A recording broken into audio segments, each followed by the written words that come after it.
স্বাগতম সবাইকে।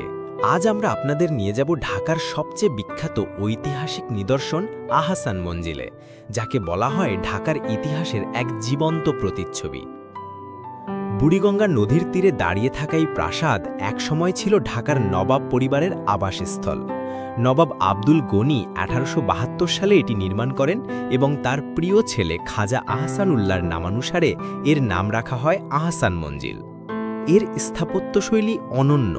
বিশাল গম্বুজ, উঁচু সিঁড়ি, বড় বড় জানালা আর দৃষ্টনন্দন গোলাপি রঙের দেয়াল সব মিলিয়ে আহসান মঞ্জিলকে বলা হয় পিঙ্ক প্যালেস। এর নকশায় মুঘল, ইউরোপীয় ও স্থানীয় স্থাপত্যশৈলীর এক অপূর্ব সমন্বয় দেখা যায়। আহসান মঞ্জিল কেবল একটি রাজপ্রাসাদ ছিল না, বরং রাজনৈতিক ও সামাজিক কেন্দ্র হিসেবেও ব্যবহৃত হতো। নবাব পরিবার এখানে বৈঠক করতেন, গুরুত্বপূর্ণ সিদ্ধান্ত নেওয়া হতো এবং দেশের রাজনৈতিক ইতিহাসের বহু ঘটনা এখানেই ঘটেছে।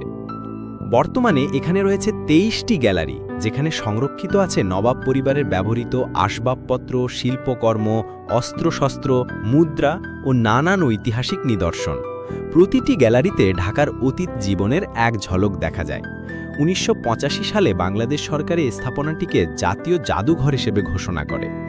আজ এটি সাধারণ মানুষের জন্য উন্মুক্ত, আর প্রতিদিন হাজারো দর্শনার্থী দেশ বিদেশ থেকে এসে ইতিহাসের এই গৌরবময় নিদর্শন প্রত্যক্ষ করেন।